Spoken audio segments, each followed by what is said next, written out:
부동산 경매, 이거 정말 좋은 기회 맞죠? 그런데요, 많은 분들이 낙찰받고 기뻐하다가 생각지도 못한 함정에 빠져서 수천만 원을 그냥 날려버린다는 사실 혹시 알고 계셨나요?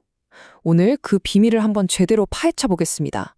네, 바로 이 돈, 5천만 원입니다. 아, 드디어 성공적으로 낙찰받았다 라고 생각한 바로 그 순간에 정말 허무하게 사라질 수도 있는 돈의 액수입니다. 아니, 이게 어떻게 가능한 얘기일까요? 경매에서 이겼다고 해서 그 부동산 위에 있는 모든 물건이 다 내 것이 되는 게 아니거든요. 오늘 이 위험한 착각 제가 확실하게 깨뜨려 드리겠습니다. 자, 그래서 오늘 우리는 이 순서대로 경매에 숨어있는 함정이 뭔지 알아보고 여러분의 소중한 투자금을 지킬 수 있는 아주 현실적인 방법을 알아볼 거예요. 그럼 첫 단계부터 바로 들어가 보시죠. 한번 상상해 보세요. 여러분이 5억 원에 정말 마음에 드는 부동산을 낙찰받았어요. 기분 최고죠? 그런데 여러분이 무심코 지나친 아주 작은 디테일 하나 때문에 수천만 원의 손실이 생길 수 있습니다. 진짜 위험은요, 건물이나 땅 그 자체가 아니에요. 바로 그 위에 붙어 있는 것들. 법적으로는 다른 사람 소유일 수도 있는 바로 그 물건들에서 시작됩니다. 이런 상황에서 소유권이 누구한테 있느냐를 결정하는 아주 중요한 법률 용어가 두 가지 있습니다. 바로 부합물과 종물이라는 개념이에요. 자, 이 표를 보시면 핵심적인 차이가 딱 보이죠? 간단히 말해서 건물에 딱 붙어서 떼어낼 수 없으면 부합물이에요. 이건 낙찰자인 여러분 것이 됩니다. 그런데 그냥 독립적으로 놓여있는 물건이라면 그건 종물이고 이건 여러분 것이 아닐 수도 있다는 거죠. 부합물을 좀 더 명확하게 말씀드리면 부동산에 너무 단단하게 붙어서 손상 없이는 뗄 수가 없는, 그래서 법적으로도 그냥 부동산의 일부로 봐버리는 그런 물건입니다. 그러니까 당연히 낙찰자가 소유권을 같이 가져오는 거죠.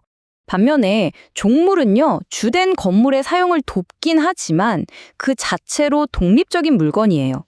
여기서 핵심은 만약 이게 세입자 같은 제3자의 소유라면 내가 부동산을 낙찰받았다고 해도 그 종물은 내 것이 되지 않는다는 겁니다. 그럼 이제 이 부합물이니 종물이니 하는 개념이 그냥 나온 말이 아니라 어떤 법적인 근거가 있는지, 그리고 이게 왜 여러분의 돈과 직결되는지 그 법적 토대를 한번 살펴보겠습니다. 우리나라 민법을 보면요, 기본적으로 부동산에 붙어있는 물건은 부동산 주인이 갖는다라고 되어 있어요. 이게 법의 기본 원칙인 거죠. 하지만 바로 이 지점에서 법원이 명확하게 선을 그어줍니다. 대법원 판례를 보면 제3자가 소유한 종물에는 이 원칙이 적용되지 않는다고 못을 박았어요. 바로 여기서 수천만 원의 손실이 발생할 수 있는 겁니다. 물론 법에 선의취득이라는 제도가 있기는 해요. 나는 그게 다른 사람 건지 몰랐다고 주장하는 거죠. 하지만 경매 현장에서 이걸 인정받기란 하늘의 별 따기입니다. 요건이 너무 까다로워서 현실적으로는 거의 불가능해요. 그러니까 이건 믿으시면 안 됩니다. 자, 이론은 알겠는데 그럼 이 부합물과 종물 구분이 실제 복잡한 경매 현장에서는 어떻게 쓰일까요? 이 지식이 얼마나 강력한 무기가 되는지 한번 실전 사례를 통해 알아보겠습니다. 이게 왜 중요하냐면요. 예를 들어 유치권을 한번 볼게요. 공사 대금을 못 받은 업체가 설치한 게 건물과 분리할 수 없는 부합물이라면 유치권 자체가 성립 안 할 수도 있어요.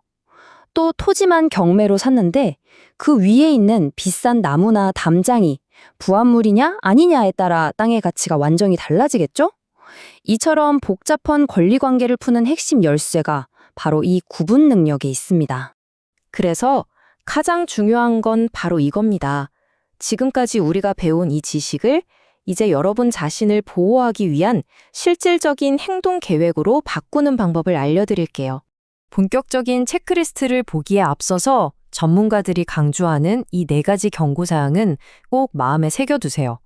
현장에 가서 뭘 봐야 하는지 핵심 단서가 바로 여기에 다 있습니다.